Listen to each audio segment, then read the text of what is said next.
Hey, good morning. Yes, it is. It is Tuesday, December 9th. So, what are we talking about today? Well, I thought we'd talk about one day in the lives of the pickup men. Stay tuned.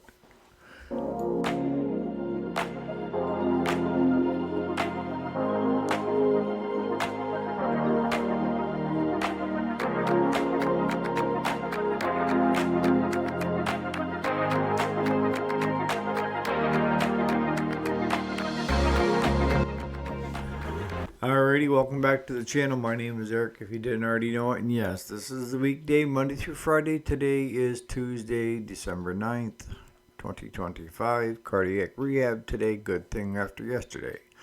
So, what are we talking about? A day in the life of the pickup man. Well, that was kind of what we did yesterday. I knew it was coming. Here in the North Country, we get cold temperatures. Actually, this morning it's -9. Yesterday it was -6. The day before that it was -12 in the mornings. And what happens to a diesel tractor if you don't have winter fuel in it? And for you that don't know what winter fuel is you need to cut the diesel with kerosene. And a lot of our suppliers that we do that I buy bulk and stuff, I tell them I want cut fuel going into fall. And that is usually 60-40, 70-30, depending on what the temperature range is. So a lot of people just let it go by because we were enjoying some pleasantly warm temperatures of 40s and 50s, and then down into this cold snap. Okay, so what happens when that happens and you don't have winter fuel in? Well, the tractor will, what they call, gel up. And that's just part of it. The fuel filter will become a ball of wax.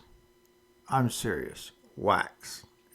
Just diesel with no kerosene will get to be wax at that temperature. So the first call was,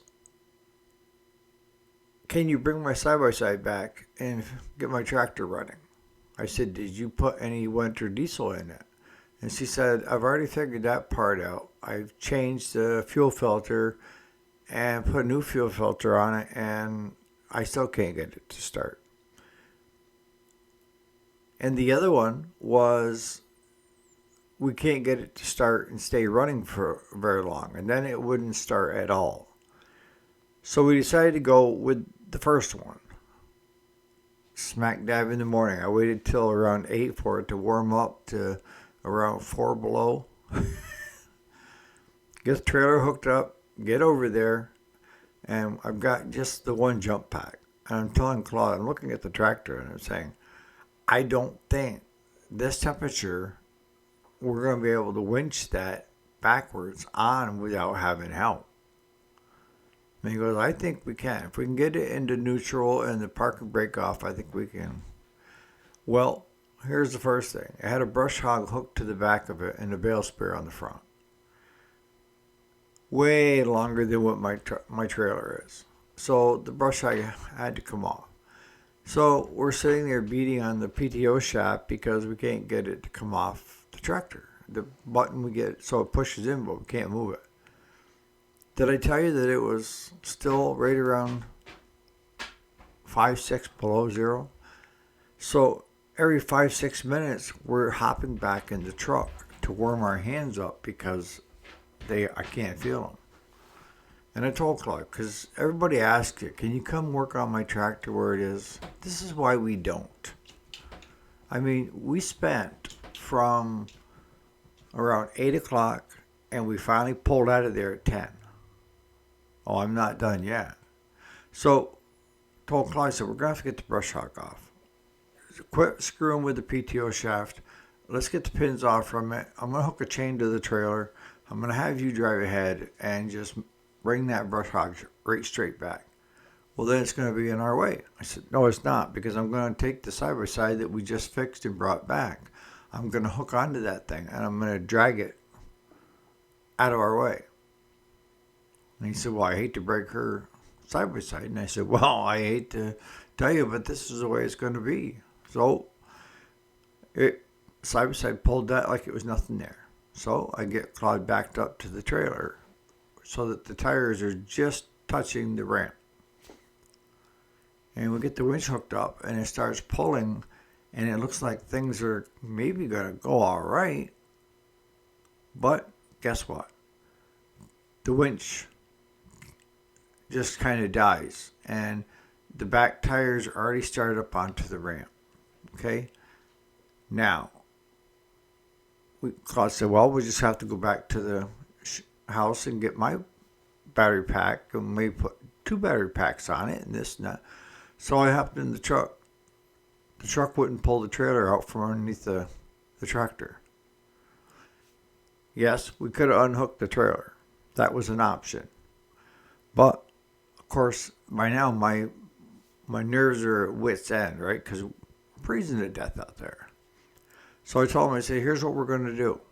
Leave the small winch hooked to the tractor, get the tires straightened out, and I'm going to bring her side by side, and we're going to use the 2 winches, the one on the front of her side by side, and our winch.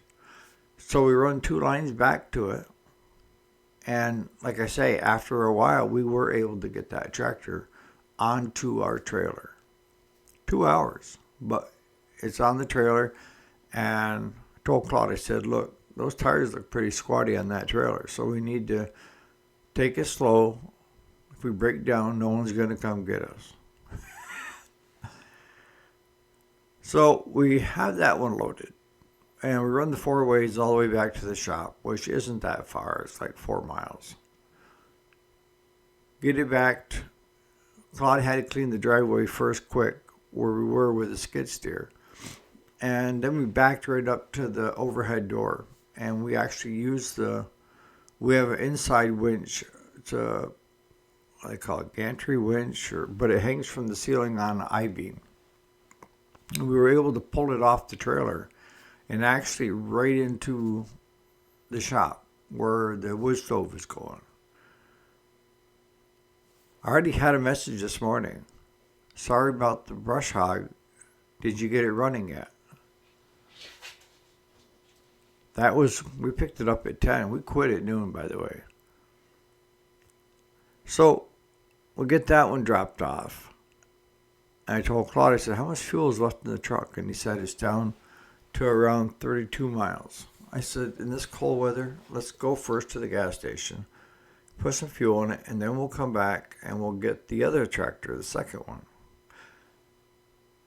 And it worked out good because when we drove by the place to pick up the second one, there was a guy in there plowing with a plow truck. So make it easier for our truck and trailer. So we went and got fuel, and as we're coming back, we get the T intersection, and Claude sees the hood up and sees 2 guys working on it. Well, that sets him right into a tizzy fit. I'm not working on something after somebody else's hands were in there. I'm like, oh. I said, well, I'm going to let you do the talking, which is probably not the right thing to do if you're looking for good customer service. So I get back in. Claude goes right up to the owner of the tractor, his wife, and says, am I working on it or is somebody else working on it? And of course, this woman's a firecracker to start with. She don't take crap from anybody. And she's like, the only one's been working on it is him. Points to her husband. And then she starts saying, well, I probably should have called a different dealership, come pick it up and just get a new one. So I asked the guy, I said, did you want us to, it costs extra, but did you want us to tell her that it's not worth fixing so you can get a new one? But I could tell she was really unhappy. And I could tell Claude was really unhappy. And I could tell that the husband was feeling very nervous because he's going to have to deal with the wrath, right, after we leave. But we're able to get that because she said, what are you going to do, Eric? I said, we're going to start this tractor and it's going to run just long enough for me to drive it on that trailer. She said, it won't run. It won't do anything. I said, watch. Have faith in God. The man upstairs. have the grace of God, I'm going to drive this tractor onto that trailer. Well, the minute it started, she took off.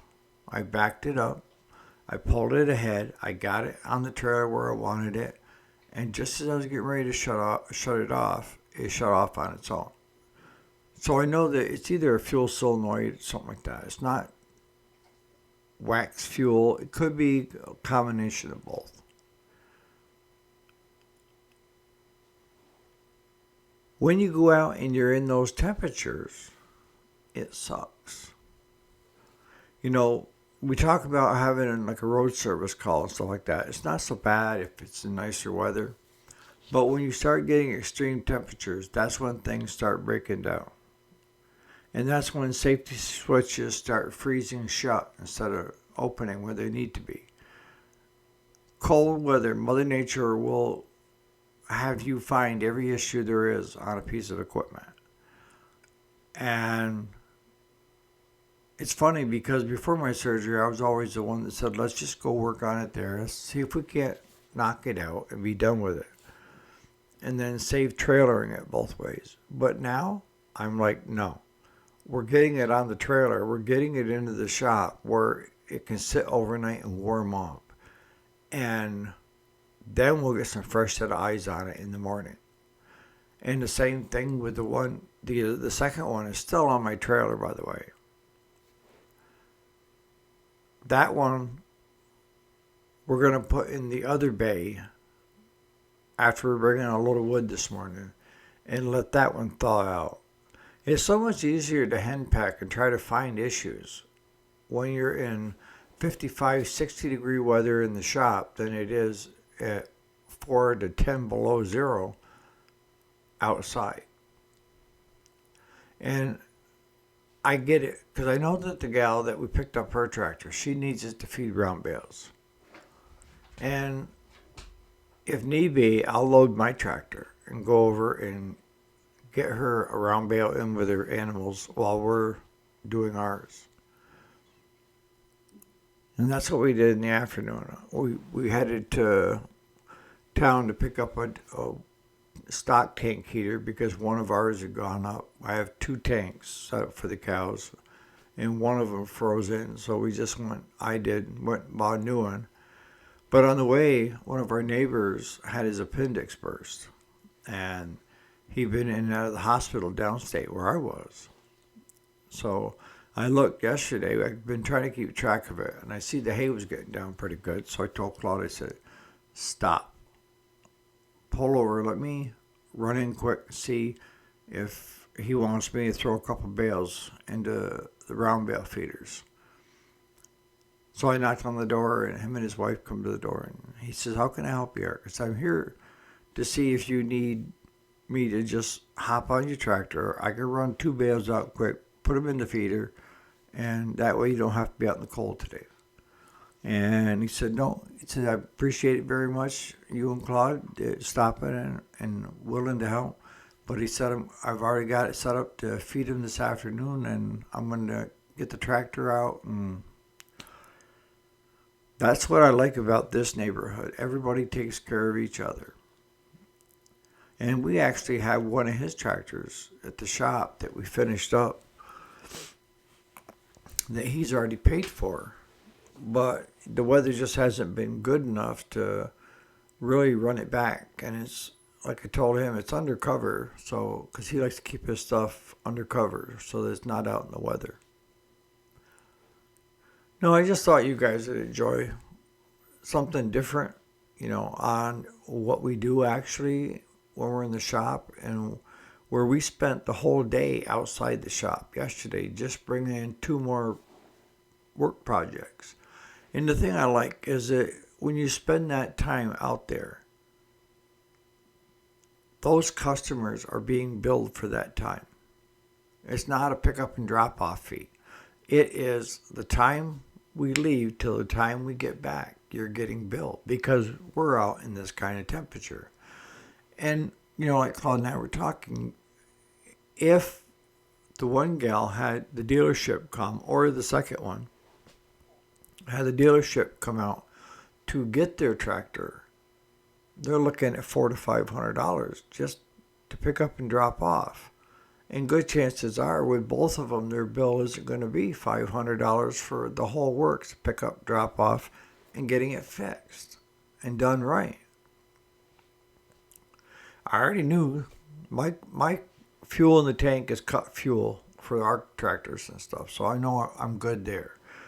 But I also grabbed another 5 gallons of kerosene that we can mix with both of these fuels, get new filters, crack the lines, make sure there's kerosene up where it's dissolving the wax and everything.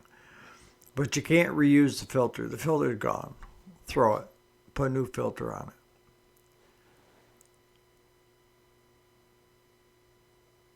If anything, understand that no matter what you're doing, you need to bill for it. Okay, most often the case, you need to bill for it. If we would have just charged a pickup and drop off fee of like $60-$70, we've been going backwards, especially spending 2 hours at the one place. And that's going to be $100 time-wise. And then we're going to charge $60 for pickup and drop off. So there's $160, that $130 that we made yesterday, and then we'll get $30 for taking it back.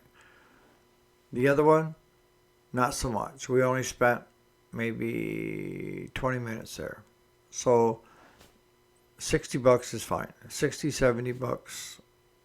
We need to get gas in the truck anyways. So